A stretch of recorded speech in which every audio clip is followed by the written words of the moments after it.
According to the judgment of the Oratrice Mécanique d'Analyse Cardinale, Farina is...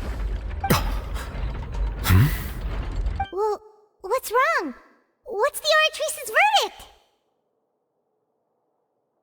No, the Oratrice also displays a guilty verdict. Isn't that correct then? However, the exact wording of the verdict is thus. The Hydro Archon, guilty, to be punished via the death sentence. The death sentence? That's actually one of the available sentences? I've always thought that it was just a myth. The one and only time the death sentence has been handed out at the court, and it's been given to the very person we've worshipped as the god of justice? What an unexpected twist. Farina's been sentenced to death by the Oratrice? We just wanted to use the trial to show her the seriousness of things so she'd tell us the truth. How did things escalate this quickly? This outcome is indeed quite strange. According to Fontaine's current definitions of justice, as well as its recommendations for criminal sentences, is this sentence really appropriate for the crimes that have been committed? Yeah!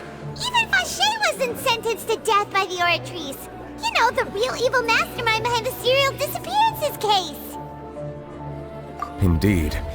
Not only is Farina's sentence overly excessive, the very point of our trial today was also to prove that Farina has never been the Hydro Archon in the first place. But now, the Oratrice seems to have deliberately invoked the title of the Hydro Archon.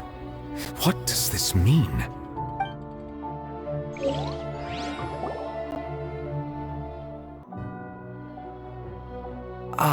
Excuse me, if I may interrupt. Is the trial still going? Fremine! Oh, you finally made it. I assume this means you've completed your mission? Mm-hmm. Any mission Father assigns to me will always be top priority.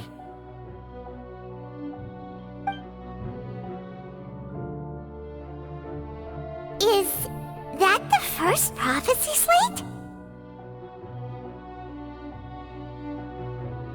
Huh. So the knave privately arranged for Fremine to try and find the missing slate. I looked everywhere and finally found it at the bottom of the sea. It took me a long time to get around some dangerous stretches of water. But has the trial already concluded? Then... Thank you for your hard work, Mr. Fremine. Please allow me to review the record left on the slate. Traveler, I believe that you have already seen the other existing slates, and would like you to come here and confirm their contents. Huh? So what do you see? What is it?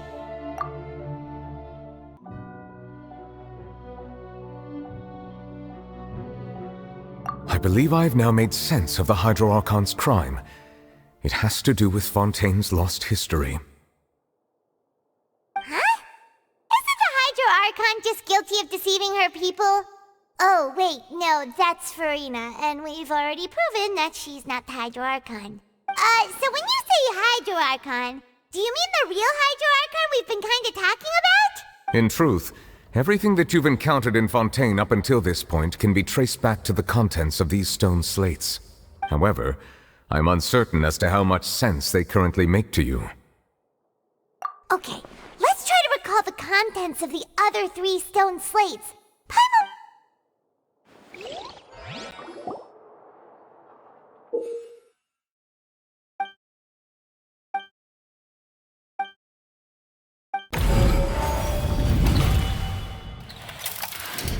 The first stone slate describes what you just said. It seems to show the previous Hydro Archon using her divine power, and then the Oceanids turn into humans. Does that mean that Fontainians are transformed Oceanids? Oh, Paimon wasn't expecting that. But if Oceanids can turn into humans, then perhaps this process can be reversed as well. The second stone slate shows Celestia floating in the sky, and the Hydro Archon and her people worshipping it together. But the heavens still brought judgment down upon them. This must be the point when the Hydro Archon and the Fontainians were branded with their original sin. Does this mean that the original sin and the Hydro Archon sin are the same thing? The third slate shows the Hydro Archon sinking into the sea surrounded by many people. Huh. That reminds Paimon, didn't we also watch that happen to someone else? Well, the fourth slate is the prophecy the Fontainians have been talking about. People dissolving into the sea, the Hydro Archon crying on her throne, and so on.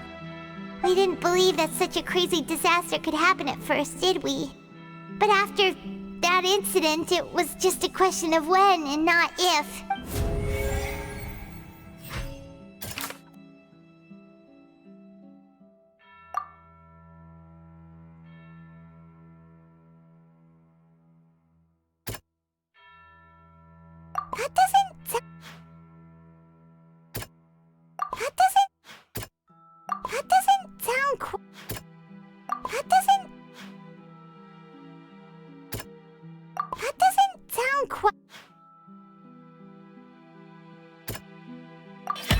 We know from the case of the serial disappearances of young women that Fontainians can be dissolved in primordial seawater. And the first stone slate tells us that long ago the Hydro Archon used her power to turn Oceanids into humans. That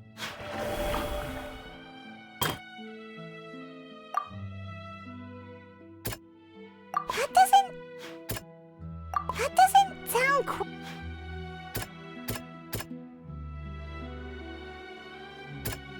That doesn't sound...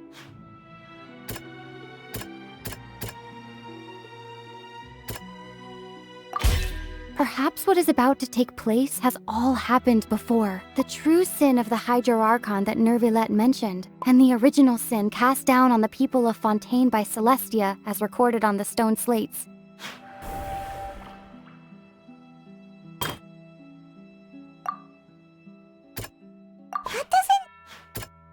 That doesn't sound...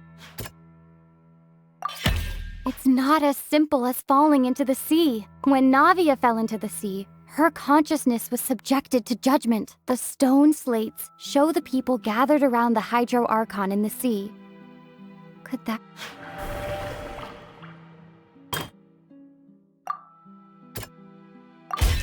The prophecy from the stone slates found its way into society, but not many people believed it at first. The fortress of Meropide was nearly flooded with primordial seawater, which we know can cause Fontainians to dissolve. It seems increasingly likely that the prophecy may come true. If we had... They'll dissolve into the primordial sea but won't cease to exist. Their essence will flow in the seawater, converge, and take the form of an Oceanid. The Hydro Archon was sentenced to death in court, shocking everyone present.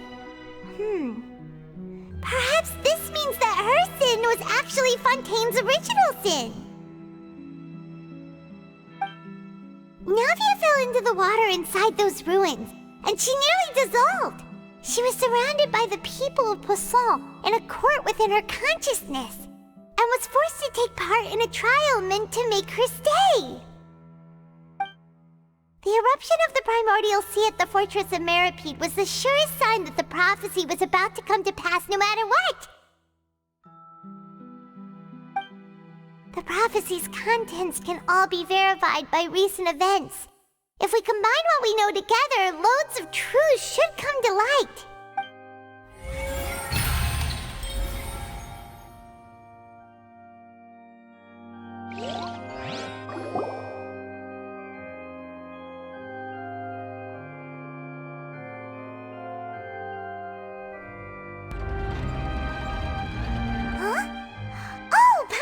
It now, so that's how you can make sense of it. But then it feels like we're going to have to share some truly shocking revelations. Let's hear them. Incredible! Linny, did you hear that? We're not real humans. All Fontainians were originally created by the late previous Hydro Archon, with Oceanids as their basis. The evidence for that can be found in how only Fontainians could dissolve in primordial seawater, and how all the girls Vacher dissolved were also turned into Oceanids. Oh, and according to Navia, when she was about to get dissolved, she also saw everyone gathered around for a trial, all of them in the shape of Oceanids. Indeed. Yeah, and it follows from the content of the first slate that she probably angered Celestia by creating humans without prior permission. That could also explain why the Oratrice judged the Hydro Archon to be guilty. It's to account for that ancient sin. The Hydro Archon's true sin was creating us? And yet, after many hundreds of years, the Hydro Archon's creations have turned around to try to judge the Archon within the Opera Epiclese. The twists of history are often the most unexpected of all. Yeah, isn't the image here just like when Navia fell into the sea? So wouldn't it be trying to show the image of the Hydro Archon also falling into the sea once the prophecy has been fulfilled in the fourth slate? In the end, the people will all be dissolved into the waters, and only the Hydro Archon will remain weeping on her throne. Only then will the sins of the people of Fontaine be washed away. Did Paimon get all that right? You've made some keen deductions. I must say, given how much you still don't know, it is impressive that you've already managed to connect so many pieces of the truth. However, while you were able to decode all the information on the slates, they've also been etched with an additional layer of hidden information using a different power source. When we were at the ruins, I tried to decipher the hidden information recorded in the slates. But since we only had 3 slates at the time, I was unable to come to a full conclusion. Now that the slate collection is complete, I shall make another attempt to decipher the narrative recorded within. If everything goes well, we should finally be informed of the unadulterated truth.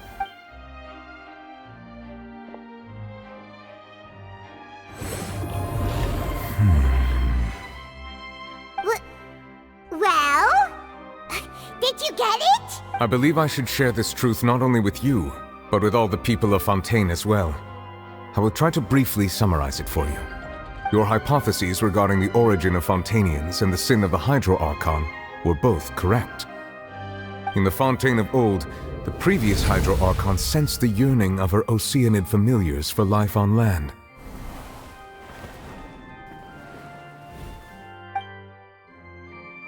The Oceanids were enamored with the beauty and romanticism of human beings, and wishing to have those experiences for themselves, expressed to the Hydro Archon their desire to become of a similar kind. However, even though water as an element is intricately linked with the power of life, the Hydro Archon, as one of the 7, did not possess the authority to create a new form of human life. Not one to give in, she eventually found a way to create permanent humanoid bodies for her familiars by appropriating the power of this planet's primordial sea. She poured primordial seawater into the Oceanids' blood vessels, creating humanoid mimics in the process. But if Fontainians were to ever come into direct contact with water from the primordial sea, the power within their bodies would escape these artificial restraints and return to the sea. As a result, their forms would collapse, and they would be reverted to their original forms as Oceanids. Of course, the Hydro Archon never received permission from the heavenly principles to create a new human race. And thus, the Hydro Archon and all of her creations came to shoulder the original sin of appropriating the power of the primordial sea. That is the true history of how the people of Fontaine first came into being. So we were all Oceanids before we turned into human beings? That's way too much information for me. I think I'm just going to pretend that I never heard a single thing. Wait, but if that's the truth, we can't let the Hydro Archon be sentenced to death. After all, her only sin was creating us. This really might be too much information for your regular Fontainian, but it does answer a lot of our questions. Alas, your hypothesis regarding the 3rd and 4th stone slates was inaccurate. The slate's respective positions are, in fact, correct. A key point of the visual on the third slate is how all the individuals depicted in the water are humans rather than Oceanids. They have not been dissolved, which implies that the water depicted in this slate is not water from the primordial sea. The nation of Fontaine is the nation of Hydro, as well as the nation of Trials and Justice. Instead of being the literal element, the water in the scene symbolizes judgment and justice. You may also recall Navia's experience. When she fell into the sea, her consciousness was surrounded by that of many others who intended to hold a trial to determine her fate.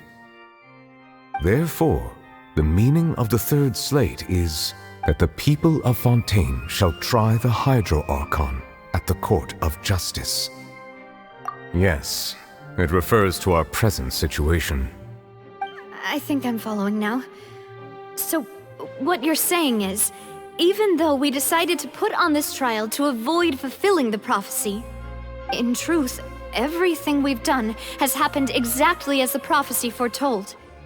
So now, it seems, we're the ones making sure it comes true. What should we do? No matter what, the prophecy will be fulfilled. Is this what it feels like to be a prisoner of fate? If that's the case, does that mean the scene in the fourth slate will also be fulfilled soon? Traveler, I would like to point out another small fallacy in your deductions. About the fourth slate, you probably thought that the eruption of primordial seawater beneath the fortress of Meropide served as the surest sign that the prophecy was about to come to pass, yes? However, I believe that rather than being a sure sign, that eruption could in fact only be a small warning of something far worse to come. As for the root cause of the catastrophe, I believe you've already encountered it once before.